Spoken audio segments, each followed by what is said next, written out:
What's up, guys? It's Eventon here. So another Crimson Harvest event is here, and I believe this is my third one since I've actually started EVE Online, at least one that I've actively participated in, and I'm going to do another alpha fit. So I always try to do an alpha fit for most of these events.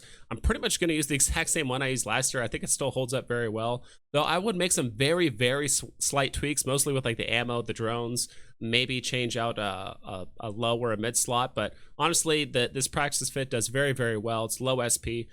I see a ton of YouTube videos out there that talk about like T3Cs and pirate ships and marauders. Of course, you can run it in those, but I always try to find the absolute, the actual absolute floor of these sites so that new bros are able to run these sites as they're intended. So first things first, I want to get the heck out of Caldari space, and this is mostly for two reasons. One, these sites are very competitive. Everyone's going to be hanging out in Caldari space. It's very close to Jita. People want to be able to have quick access to sell their loot, or they just want to be close to Jita for whatever reason. The other reason is that it's ganking season. With the Crimson Harvest event, there's a 90% PvP loot drop, so all the gankers are going to be undocked for the next couple weeks, and Caldari space is pretty much where 95% of the gankers hang out, so I would definitely get out of there. We ended up going to Galente space, and the first site I went to had a Kronos and a Vargar, so obviously people are undocking some very big ships just to run these sites. And I went all the way to Minmatar space just to find any sites, and honestly it took me about, from the time it took me from undocking from Jita just to go to other parts of space, it took me about 50 minutes to find my first site. So of course, like I said before, I would get out of Caldari space, maybe go to Galente, Amar, Minmatar space where it's a little bit less competitive. I actually ended up siding with the Blood Raiders, but this was just the first site I could find. So even though I am shooting the Blood Raiders in the site for the event, I actually sided with them. I figured I might as well just show both sides so you guys could see what's going on. I'm a bit rusty. This is the first time I've actually done these sites, running a Praxis, all that kind of stuff. Event sites are very different than running like wormhole PvE sites as well. So for the most part, I really think this Praxis does an extremely good job. It's over tanked. I always try to run a NOS on one of the cruisers pretty much the entire time. As you guys can also see too, is that the drones are getting focused extremely hard. So you have to be very careful with what kind of drones you use. I actually ended up finding out that using just like faction heavy drones, just because they actually have enough tank to survive. At one point, I think I ended up going through like 4 or 5 of the light drones just because they get focused so quickly.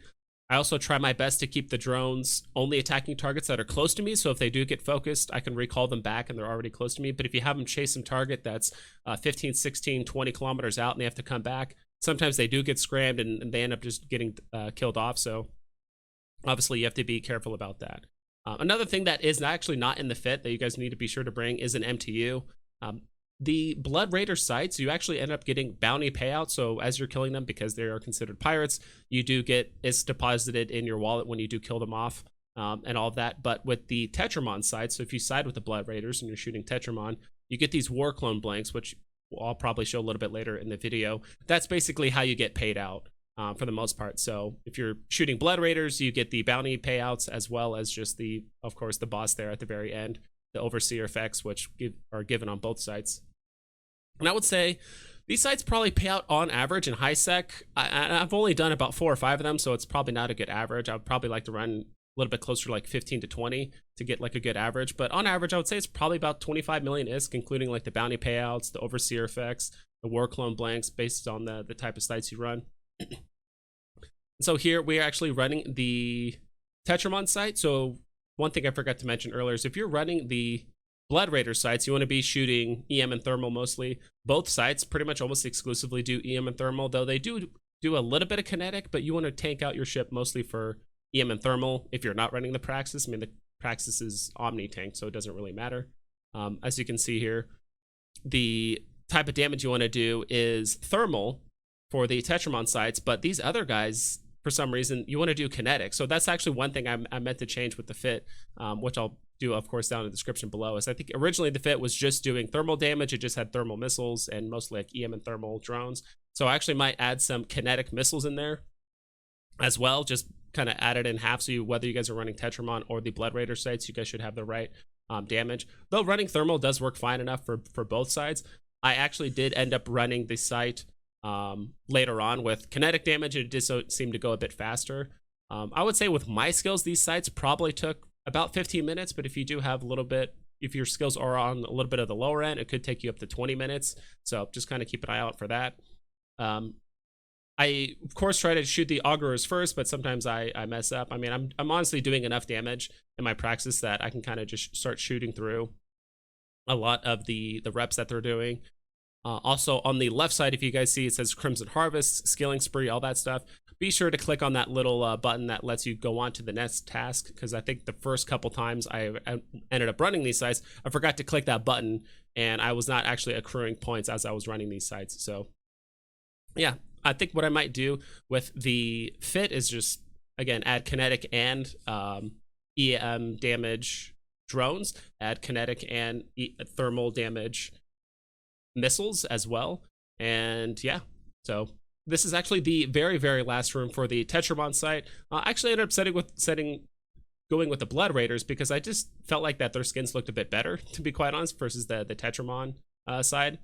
And as you can see there, I'm recalling my drones because they're getting focused very hard. I mean, if you look there in the top right, a lot of my drones are in the red when it comes to armor, shield, all that stuff. So you kind of have to be careful. Whenever a new spawn or a new wave of drones, not drones, but another wave of NPCs are like warping in, like a new wave, make sure to recall your drones, wait 5-10 seconds ideally so they start aggroing you and start shooting you, wait till everything lands on grid, and then deploy your drones. That seems to buy a little bit more time.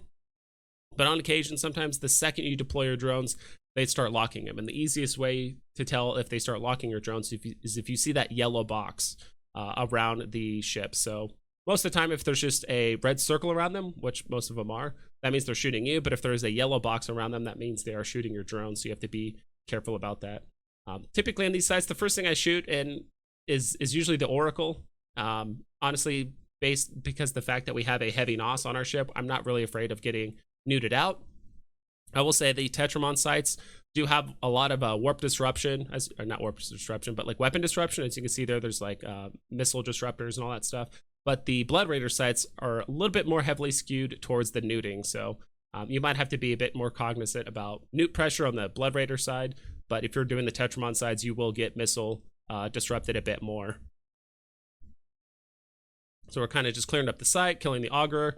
And sometimes you have to be careful too. What I try to do is, as you're kind of cleaning up these sites, after that second wave, be sure to try and get a full reload on your rapid heavies. So that way when the big battleship, or I should say the final boss spawns, you have that full reload ready. I believe earlier in the video, I just started my reload when the battleship spawned. But again, I do think the Praxis is heavily overtanked, even though it is basically meta fit for an alpha. It still ends up working pretty well.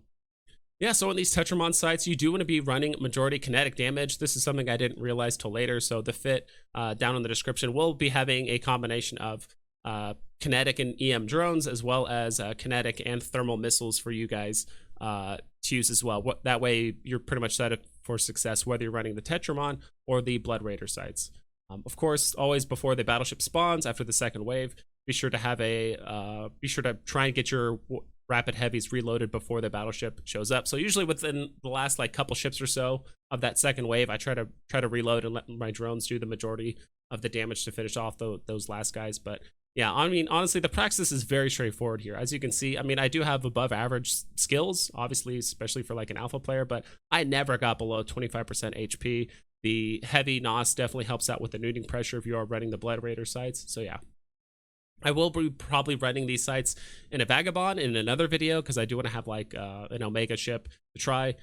And honestly, I spent about 85% of my time during this event just trying to find these sites, which is pretty obnoxious.